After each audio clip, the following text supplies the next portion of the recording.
Before we were married, I was. You hear about how someone had to struggle for freedom when her worst fears came true. That's what you're about to hear about. An American woman and her daughter trapped in Iran by of all people, her husband, and her unbelievable secret journey out of that country.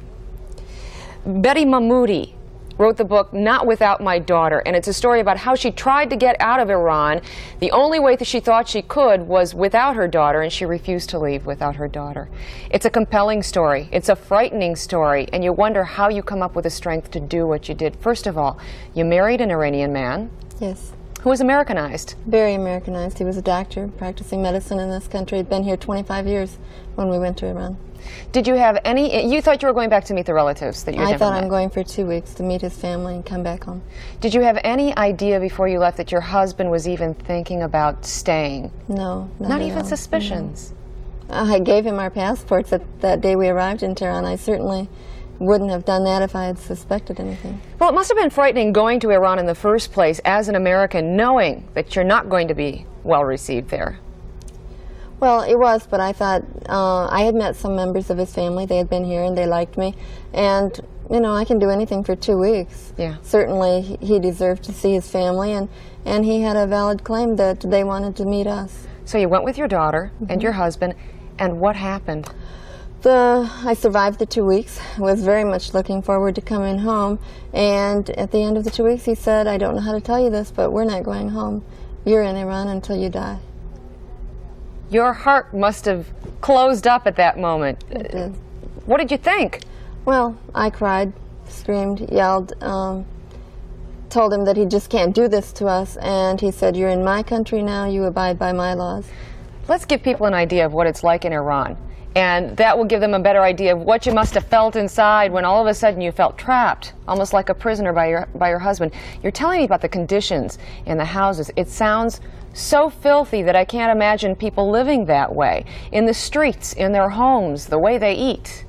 Well, my husband's family is a fanatic Muslim family, which I didn't know until I arrived in Tehran, and they do live differently than some of the other Iranians, although they're upper class.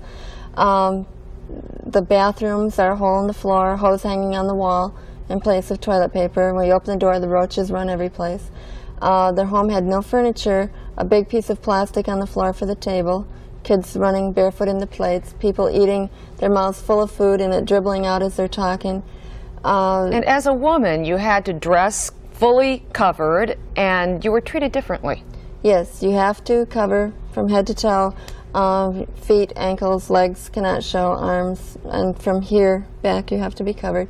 Women in Iran absolutely have no rights to make decisions of any kind. They're not involved in business transactions or anything. So you couldn't make a decision to leave as an Iranian woman, the wife of an Iranian man? No, you cannot travel even from city to city without permission of your husband. So how did you do it? You found some people who were going to smuggle you out of the country. Well, I started being nice to my husband and nice to all of his family because I knew that was the only way I would get anything, any freedom at all. And eventually I had 5 minutes at a time to get out. I found a man who spoke English at a shop nearby. He talked to different people who talked to different people. I finally met a man who said, yes, if you're patient, I don't know how or when, but I'll get you both out of the country. And my situation is unique in that I would be reported to the police missing. It's difficult to get out of Tehran. There aren't very many roads. How did you get out of Tehran? Well, finally this man arranged underground smugglers. They smuggle hashish, and he paid them himself. I didn't have money. He paid them $12,000, and they took me different vehicles all the way toward the border. I stayed in a barn, walked. Actual crossing was on horse. Over the mountains? Over the mountains into Turkey. And I understand some of these mountains were so steep, the horses couldn't make it. Right. And you had to walk. Ice, snow. How long did that take? Well, the actual part on horseback, it took hours. I don't know how long, but the last mountain, I absolutely couldn't make it. 18 months I'd been exhausting myself to find a way out of Iran.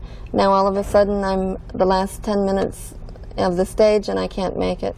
From my waist down was totally paralyzed, and 2 men picked me up and carried me over the last mountain. And you found the strength from who knows where? I totally submitted my life to God, and I believe that He helped us out. It wasn't humanly possible. I was ready to die. I decided that probably we would be killed, and it's better for both of us, my daughter and I, to be dead than to live in that country. Well, she is here, and you can read her story in this book, and we thank you for your time. Thank you.